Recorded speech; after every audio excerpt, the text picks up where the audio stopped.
¿Alguna vez has sentido que los ojos de una estatua te siguen? En mi familia, esa sensación no es paranoia, es una sentencia de muerte. Existe una regla que nadie se atreve a romper entre el miércoles de ceniza y el sábado de gloria. Lo que el velo oculta, la vista no debe reclamar.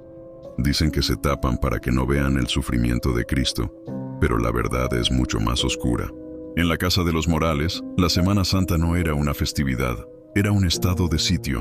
La abuela Elena, una mujer cuya fe era tan férrea como su carácter, se encargaba de que se cumpliera cada regla con precisión militar. Pero la regla más sagrada, la que no admitía discusión, era el velado de los santos. La casa, una construcción antigua de techos altos y pasillos largos en un pueblo donde las tradiciones echaban raíces profundas, albergaba una colección de imágenes religiosas que harían temblar a cualquiera. No eran figuritas de yeso de colores pastel, eran tallas de madera antiguas, oscuras, con ojos de cristal que parecían seguirte y expresiones de un dolor tan realista que resultaba incómodo. Cada miércoles de ceniza, la abuela Elena sacaba rollos de una tela pesada, de un morado tan oscuro que parecía absorber la luz.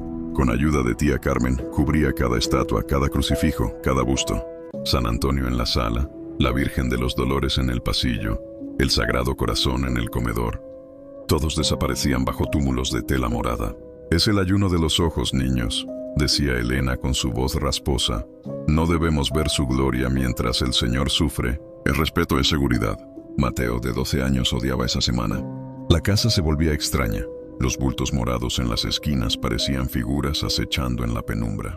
El silencio se volvía espeso, solo roto por los murmullos de los rosarios de la abuela. Pero este año, Mateo no estaba solo en su incomodidad. Su primo mayor, Guillermo, de 19, había vuelto de la ciudad con una actitud desafiante y una racionalidad que chocaba con la fe ciega de la familia.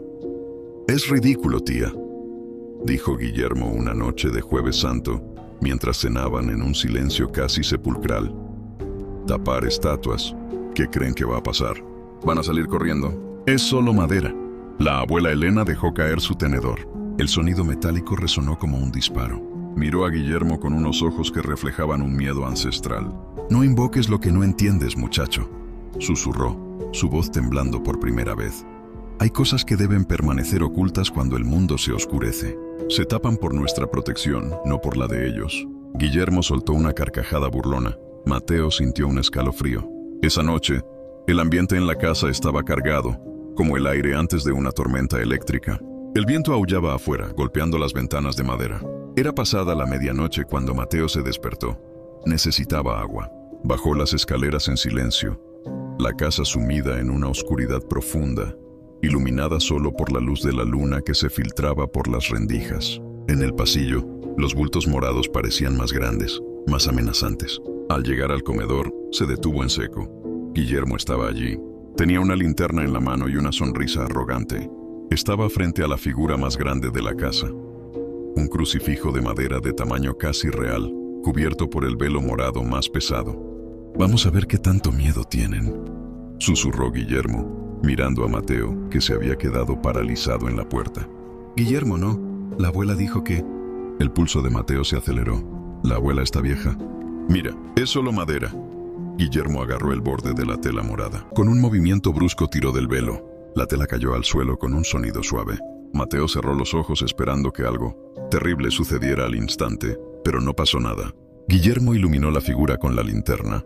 El Cristo de madera estaba allí, con su corona de espinas, sus costillas marcadas y su expresión de agonía. Era imponente, sí, pero inmóvil. «¿Ves?», dijo Guillermo triunfante. «Nada, solo una escultura vieja y...» Guillermo se calló. La sonrisa desapareció de su rostro. La linterna tembló en su mano. Mateo abrió los ojos. El Cristo estaba allí, pero algo había cambiado. Los ojos de cristal, que siempre miraban hacia arriba en agonía, ahora estaban directos hacia abajo, hacia ellos, y no eran de cristal. Había un brillo en ellos, una profundidad que no era de este mundo. Un sonido rompió el silencio de la casa. No era el viento, era un crujido sordo, profundo, como si la madera vieja se estuviera estirando. Los dedos tallados de la mano derecha del Cristo, que habían estado cerrados alrededor de un clavo imaginario, se abrieron lentamente. El polvo cayó de las coyunturas de la madera. El crujido se intensificó. Guillermo retrocedió. Su respiración se volvió errática. «No, Es un truco de la luz, balbuceó, pero su voz sonaba hueca. El Cristo comenzó a inclinar la cabeza. La madera crujía con fuerza, como si la figura estuviera rompiendo sus propias ataduras invisibles. La expresión de dolor comenzó a transformarse. No era una sonrisa, era una mueca de liberación, pero de una liberación que traía consigo una oscuridad insoportable. Mateo no podía moverse. Estaba paralizado por un terror que le helaba la sangre. No era miedo a un monstruo. Era el terror de presenciar algo sagrado que se había corrompido. Algo que había sido contenido por una razón y ahora estaba suelto. Un olor a rancio, a incienso viejo y a tierra húmeda inundó el comedor. Las otras figuras moradas en la casa parecieron responder. Mateo escuchó ruidos en el pasillo. El sonido de telas pesadas arrastrándose.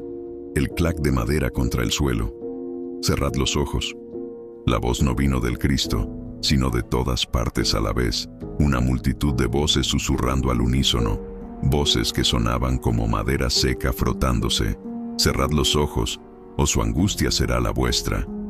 Guillermo, en un ataque de pánico, soltó la linterna y corrió hacia la puerta. Pero al llegar al pasillo se detuvo. Los velos morados de las otras figuras ya no estaban en el suelo. Se balanceaban ligeramente, pero no por el viento. Estaban vacíos. Mateo miró de nuevo al Cristo del comedor. Ya no estaba en la cruz. Estaba de pie en el suelo, su cuerpo de madera estirado, alto y antinatural. Sus ojos brillaban con una intensidad febril. Comenzó a caminar hacia ellos, sus pies de madera golpeando el suelo con un sonido sordo y rítmico. «¡Perdón, perdón!», gritó Guillermo cayendo de rodillas. La abuela Elena apareció en la puerta, su rostro pálido como la cera, sosteniendo un rosario. No gritó, no rezó en voz alta. Simplemente miró a los chicos y luego a la figura que se acercaba. «Les dije», susurró, y por primera vez Mateo no vio miedo en ella, sino una resignación infinita. No se tapan para que nosotros no veamos, se tapan para que ellos no nos vean. En estos días, el velo entre nuestro mundo y el de su sufrimiento es muy delgado, y ahora ellos han visto nuestro orgullo. La figura de madera llegó hasta Guillermo. Extendió una mano agrietada y ruda, y la posó suavemente sobre la cabeza del joven. El grito de Guillermo fue ahogado por un sonido que Mateo nunca olvidaría. El sonido de la carne volviéndose madera. La casa de los Morales volvió a quedar en silencio. Un silencio que ahora era absoluto. La Semana Santa pasó, los velos morados se quitaron y los santos volvieron a ser imágenes inertes. Pero la colección de la abuela Elena tenía una pieza nueva en el comedor. Un busto de madera, sorprendentemente realista, de un joven con una expresión de eterno y absoluto terror. La historia nos recuerda que las tradiciones, por muy arcaicas o irracionales que parezcan, a menudo son contenedores de verdades más profundas o de miedos que la humanidad ha aprendido a respetar. La soberbia de creer que lo entendemos todo, que podemos pisotear lo sagrado por una supuesta racionalidad, puede abrir puertas que nunca debieron ser tocadas. No todo lo que no vemos es porque no existe. A veces, es porque algo nos está protegiendo de la mirada de lo innombrable.